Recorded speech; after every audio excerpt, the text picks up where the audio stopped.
everyone. To those of you who don't know me, I'm Mike Smith and I currently teach at Kwansei Gakuin University, School of International Studies in Nishinomiya, Hyogo. Today, we'll discuss the use of hermeneutics as an innovative research strategy, but before that, I'd like to thank you for checking in on my session and let you know that I hope that you and those around you stay safe and healthy as we finally put the last 3 years behind us. I hope to see you all next year at ACIE 2024. Before we get our teeth into hermeneutics as a research method, what is it? Derived from the ancient Greek hermeneuo, which may be translated as explain, interpret, or, funnily enough, translate, hermeneutics is the science and art of interpretation, most notably of biblical texts. In this sense, hermeneutics is a science because it has rules that may be classified into an orderly system. It is also a form of art because these rules cannot always be rigidly applied. Before we get into that, however, it is important to note that while the hermeneutic method began as a means of biblical interpretation, in its current manifestation, it is understood that hermeneutics may be applied to text as any form of communication, such as qualitative interview transcripts. Due to its focus on meaning and interpretation, hermeneutics is incredibly useful for understanding the social, cultural, and political contexts in which experiences occur, and how socially and historically conditioned individuals interpret their life world within a given context. Indeed, consistent with constructivist relativism, the notion of context is key to understanding. As such, while hermeneutics can be used as part of a mixed methods paradigm, for instance in a sequential exploratory or concurrent embedded design, this is not a strategy applicable to strict positivist rationalism, in other words, empirical research. Given its etymology, it's pretty clear that hermeneutics emerged in ancient Greece. Like many things worth knowing today, we may trace the discipline back to the works of Aristotle and Plato. However, while we may place its historical genesis within the Greek tradition, hermeneutics in its contemporary manifestation takes on a more Teutonic slant. This includes, and I'm sorry in advance to any German viewers for butchering your beautiful language, the philosopher and liberal theologian Friedrich Schleiermacher, who widened the domain of hermeneutics not only to biblical or legal texts, but to include all documents and human modes of communication. Wilhelm Dilthey broadened hermeneutics even further by relating interpretation to its historical objectification. In doing so, Dilthey emphasized that understanding as a process moves from outer manifestations of human actions to the exploration of their inner meaning. Martin Heidegger shifted focus from interpretation to existential understanding, which represents a more direct and thus more authentic way of being in the world. Central to Heidegger's work is the hermeneutic circle, or the idea that one's understanding of a text as a whole is established by reference to the individual parts and one's understanding with reference to the whole text. Thus, neither the whole text nor any individual part can be understood without reference to one another. Hence, it's a circle. Sounds hard, and that's because it is, but we'll elaborate more on that later in the presentation. Finally is Hans-Georg Gadamer. Gadamer elaborated on hermeneutics based on the idea that our understanding is not fixed, but rather is changing and always representative of new perspectives. The most important thing here is to unfold the nature of individual understanding. As such, and this is what drew me to hermeneutics to begin with, bias and prejudice, in the sense of preconception, not bigotry, are not without value per se. In fact, one's pre-held beliefs are not only unavoidable, but actually present as an opportunity for new understanding. Thus, Gadamer further elaborates on the concept of the hermeneutic circle. As we can see here, hermeneutics has a rich, millennia-long history in which it has been gradually extended to include all forms and processes of interpretation, from non-verbal to verbal, and in terms of presuppositions, personal histories, and belief structures.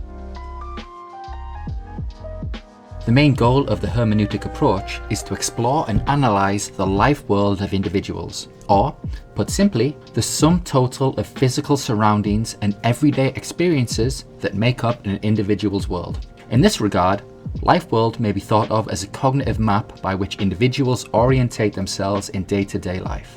Consequently, each person's life world is made up of the implicit or common sense knowledge that scaffolds their respective society. This results in finite and thus different areas of meaning.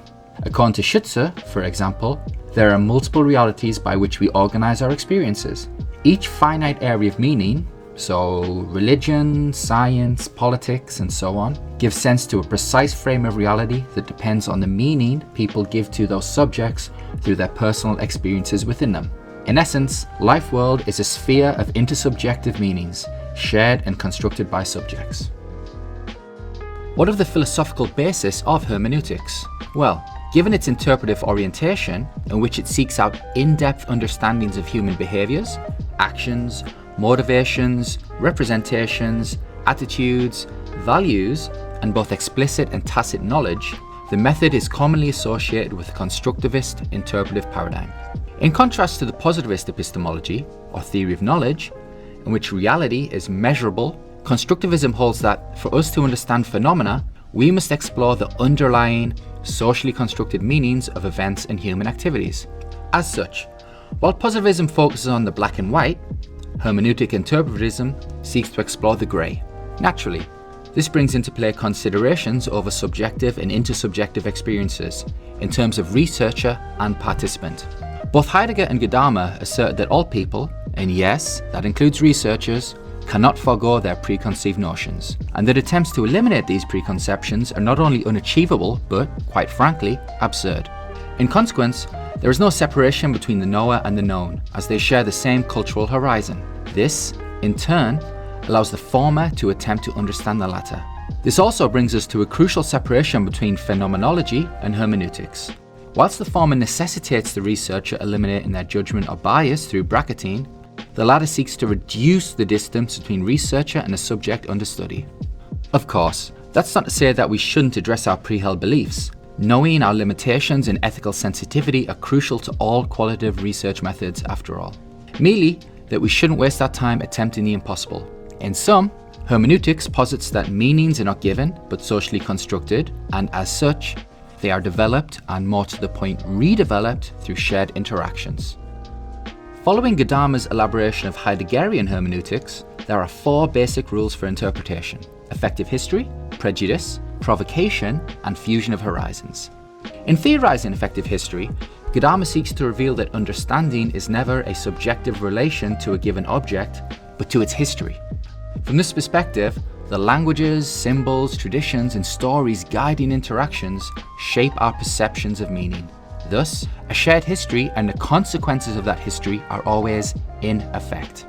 Naturally, this has implications for cross-cultural research. Tradition mediates one's access to perspective, closing some doors while opening others. One's experience of truth, therefore, remains limited. So, recognizing this finiteness, prejudice regulates hermeneutical situatedness. In effect, this historically affected consciousness structures the background from which each social agent, or person, emerges to encounter the world. In this sense, prejudice is not negative or unproductive, but a starting point for learning. This positive conception of prejudice highlights the role of prejudgment during the interpretation of meaning. More pointedly, dialogue surrounding these biases force them, and in turn, cultural filters shaping interpretation to the fore. Thus, prejudice can be productive. However, that is not to say that this is always the case. Gadamer acknowledges preconception as holding the potential to distort our understanding. The point remains, however, that they do not always do so. So, recognizing interpretation as an engagement with prejudice, how is one to decode cross-cultural, distant, or peripheral voices in a manner sympathetic to their intersubjective or historical contexts? As noted by Scott Villiers, it is not, as some have suggested, a case of putting oneself in their shoes, being neutral with respect to what is being said, or extinguishing oneself, all of which are impossible. Instead, hermeneutics seeks to situate the researcher within context so that they may reflect on essential themes of participant experience with the phenomenon. Through foregrounding one's prejudices within this process, tradition becomes a source of provocation and reflection, whereby insider and outsider perspectives combine in a circular process of whole and parts. Provocation, therefore, represents the experience of understanding. Gadamer posits that successful provocation culminates in a fusion of horizons that elevates both interpreter and interpreted alike to a higher level of understanding that overcomes not only our own preconceptions, but those of our research subjects. Consequently, horizons fuse when context leads participants to a new interpretation that is, ideally, shared by both.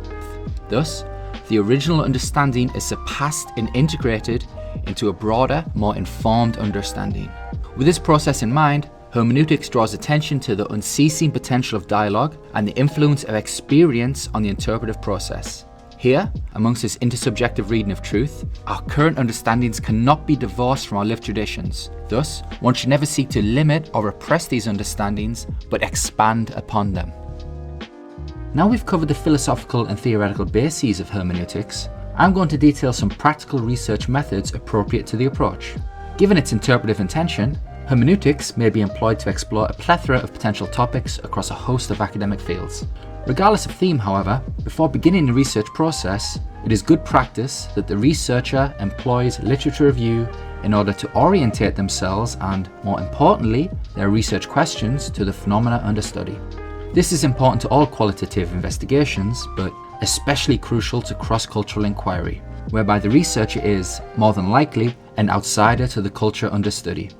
As such, I make it a point to draw on locally produced literature, for example that produced by Korean or Japanese academics, in order to enhance my understanding, as best I can, of native perceptions. This not only focuses the direction of my studies, allowing me to formulate better research questions and interview materials, but explicates the process of acknowledging my assumptions and pre-understandings, or prejudices, that scaffold provocation. With this in mind, following literature review, we should begin translating our working ideas, understandings, and theoretical frames into content that may be examined, otherwise known as conceptualization. Consequently, it is useful to recap literature covered in the review phase and to organize research concepts and ideas using a concept map. Concept maps are general research schemes that assist in representing relations among research concepts. Specifically, they are taxonomic diagrams where each concept is connected to another and linked back to the original idea. Thus, concept maps develop logical thinking when structuring our research designs. Specifically, they clarify our theoretical frameworks, build data collection techniques, for instance an interview guide, and scaffold our analyses and interpretations of interview transcripts. Okay, so what of interview considerations?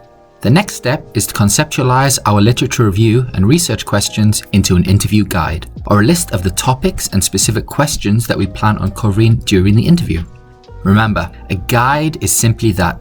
It is used to guide us as interviewers, but it is not set in stone. Think of an interview guide like your agenda for the day or your to-do list. With this in mind, qualitative interview techniques are, naturally, the most suitable way of collecting narrations, because they allow the interviewees to express their visions of the world in a personal manner. As the interviewee is the only expert of their life world, in the hermeneutic approach, they have the central role in the whole research process. The interviewee sets the rules and the times of the interview as they weave the narrative of their experiences. So, in this sense, the classical interview situation is upset. The interviewer has no hegemonic, or hegemonic, if you want to use the American pronunciation, role over the interviewee, i.e., the usual asymmetric power relation is virtually dissolved. Of course, there are other considerations at play, student-teacher hierarchy for example, but regardless, the researcher should confer as much agency as possible to the subject with regards to the place, pace, and the rules of the interview sessions. Because we, as hermeneutic researchers, seek to understand lived experience, we should empower the interviewee to enact a biographical reconstruction process of their identity with relation to the research topic. They narrate themselves, they reflect on their existence, and they are ultimately able to place their experiences within a wider context. From a methodological perspective, therefore, the central role of the interviewee implies the following. 1. Potentially everything the interviewee says is important and worth analysing. 2. Not only what they say, but how they say it is important. Thus, the means of expressions should be analysed. 3. Non-directive techniques are more advisable as they are flexible and adaptable. 4. Researchers and interviewers should be highly skilled, especially with regards to hermeneutic sensitivity, which we will cover shortly. How do we select our interviewees? When conducting phenomenological or hermeneutic research, Creswell suggests that researchers interview from 5 to 25 individuals who have all experienced the phenomenon under study. Boyd, meanwhile, regards 2 to 10 participants or research subjects as sufficient to reach saturation. Personally, I'd err on the side of caution with regards to participant numbers. Remember, we're dealing with the lived personal experiences of our interviewees, experiences that must be transcribed and analysed and, through processes of thick description, detail the contextual details surrounding their lives and understandings. As such, it's very easy to get overwhelmed. While a doctoral dissertation may range from 50 to 100,000 words, the majority of research journals publish papers at around 7 to 9,000 words in length, including references and appendices. With this in mind, I suggest the lower end of Creswell's estimate and splitting the difference with Boyd's, so keep it to around 5 there or thereabouts. Of course, your study may vary, so use your best judgment. With that in mind, how do we find our participants? Well, given that they should all have experienced the phenomena under study, I'd suggest purposive or snowball sampling. The former requires the researcher to select interviewees based on who they think would be appropriate for the study, or according to properties they would like to be represented in a sample. For example, gender, social class, education, and so on. The latter, meanwhile, involves existing interviewees helping the researcher to recruit participants from amongst their acquaintances. In this case, saturation is reached when the collection of new data does not shed any further light on the issue under investigation. One disadvantage, however, is a potential over-representation of a particular demographic based on the social circles of the original participants. So please be sure to account for this. Also, this sampling type often requires special approval from institutional review boards, or IRB, so please be sure to check the guidelines provided by your respective place of work or study. This brings us to the role of the interviewer in hermeneutic research, specifically one's capacity for hermeneutic sensitivity, which, according to Gadamer, cannot be taught or derived from general principles, but depends on the cultivation of individuals and their common sense. This includes relatively simple actions, such as making an interviewee feel as comfortable as possible with attention, patience, interest, and humility, paying attention to verbal and non-verbal cues, such as paralanguage, including pitch, volume, rhythm, etc., kinesics, including body movement and position, and having knowledge of the contextual factors surrounding the research setting and participants. This extends to being aware of one's own limitations, including one's knowledge of the culture in which its study is situated, and the art of listening, which is particularly relevant to those of us conducting research in a second or foreign language, where certain intonations, etc., take on new meanings depending on context. Hearing is a physiological phenomenon, listening is a psychological act. Finally, in accordance with a flexible interview guide, the researcher should always seek to help the interviewees to express their inner knowledge or life world. As for the actual interview process itself, it is sufficient to have a simple and flexible guide in which the main research topics and subtopics are listed, eventually with some questions that could be asked if necessary. Crucially, the interviewer should let the interview flow as a normal conversation without following a sequential format, eventually introducing topics and subtopics not faced by the interviewee yet. So, some general tips for hermeneutic interviewing include: 1. Make the interviewee feel comfortable at all times while trying to avoid pointless chit-chat. 2. Treat the interview as an everyday conversation in order to situate the session within the interviewee's life world. Remember that everything the interviewee says is important. 3. The interview is not a test or interrogation, so avoid questions that are too direct, as they may be threatening, and never express an authoritative opinion on the topic under review. 4. Avoid simplistic, dichotomous yes or no questions, as they will break the flow of the session. 5. Keep questions broad, not factual, as this will provoke a more personalised response. And 6. Never attempt to prolong an interview. Remember, the hermeneutic circle requires multiple sessions, so it is better to divide it into as many as are needed. Once our initial semi-structured interview sessions have ended, it's time to transcribe narrations from oral texts to written ones. As such, and I can't stress this enough, while time-consuming, proper hermeneutic procedure requires the interviewer to transcribe all sessions after listening to them multiple times, taking into account the paralinguistic and kinesic considerations mentioned earlier. These may be taken from notes or, more preferably, video recordings. Once again, this depends on the demographic of your participants, especially their age, and the IRB systems in play at your places of work or study. Fundamental to the accurate interpretation of meaning is the verbatim transcription of each spoken word without embellishment, with demographic information, a reflective journal, and interview notes providing additional context. The interviewer must transcribe each session because they know how interactions develop, the environmental and socio-cultural contexts, the verbal and non-verbal communication, and all other aspects not recorded by audio or video. Remember, Every transcription is, in and of itself, a form of translation, an attempt to combine different languages, communication strategies, socio-cultural backgrounds, etc. Thus, every transcription is an interpretive act. So, when interpreting each text, we should follow some specific criteria. This includes reading each passage carefully while always keeping in mind the research goals that you wish to achieve. Simultaneously, you should use your best judgment to sift through materials, disregarding irrelevant passages. This brings us to aberrant decoding, whereby texts are interpreted differently from what was intended by the interviewee. This is a form of confirmation bias, in which researchers tend to favour information that confirms their prejudices. Again, that term is used with reference to preconception, not bigotry. Naturally, this is much harder for those of us who do not share the same languages, cultures, and belief systems as our research subjects. As such, it is crucial that we follow proper ethical and quality control measures, some recommendations for which will follow shortly. So, in sum, we, as researchers, transcribe interviews, then interpret them by reading each carefully, selecting the most relevant excerpts, controlling the interpretation of the excerpts, considering all interviews together as the sum of our findings. Interview transcripts should be extensively annotated with identification of features of significance, as well as descriptions of reactions to what was said by both interviewer and interviewee. In order to code and analyze transcripts, I suggest using qualitative analysis software such as NVivo, Atlas, and MaxQDA, which are admittedly very expensive, or free solutions such as FreeQDA or RQDA.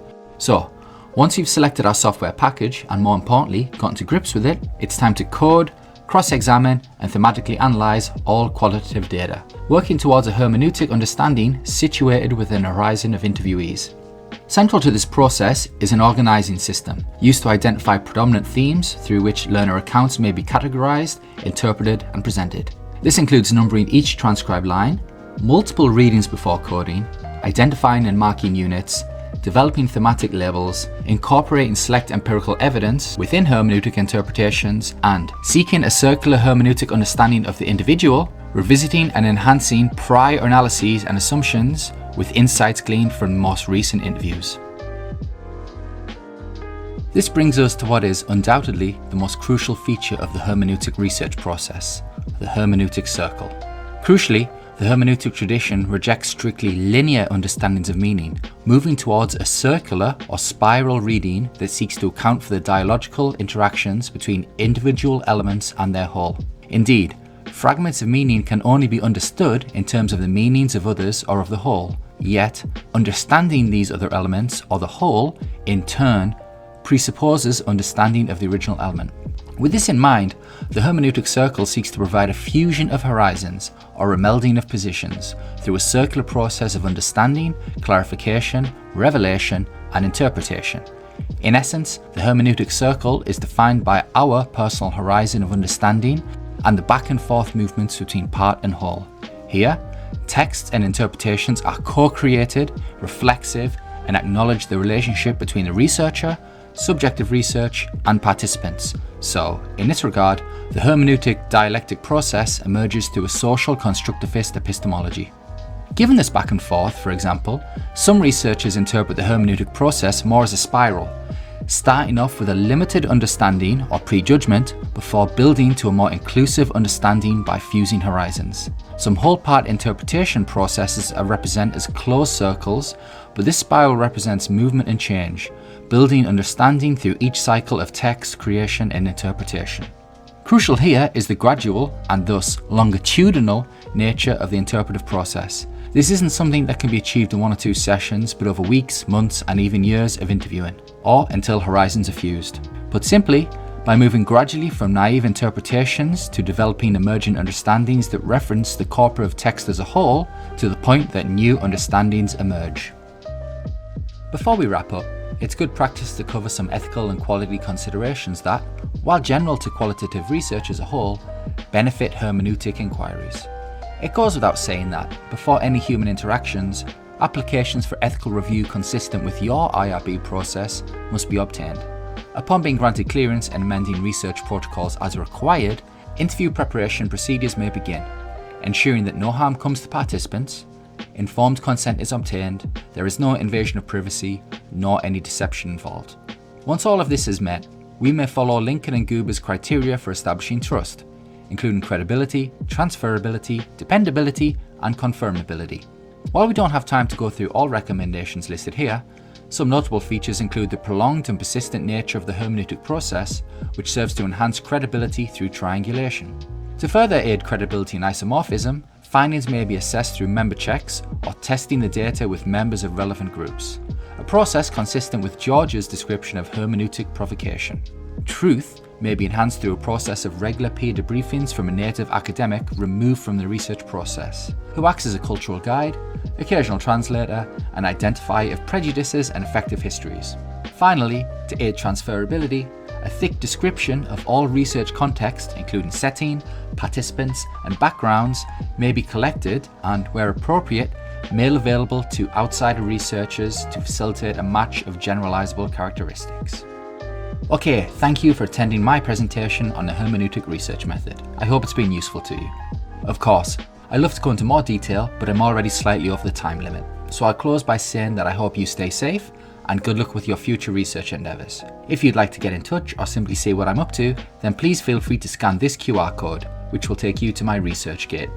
Thanks again and enjoy the rest of the conference.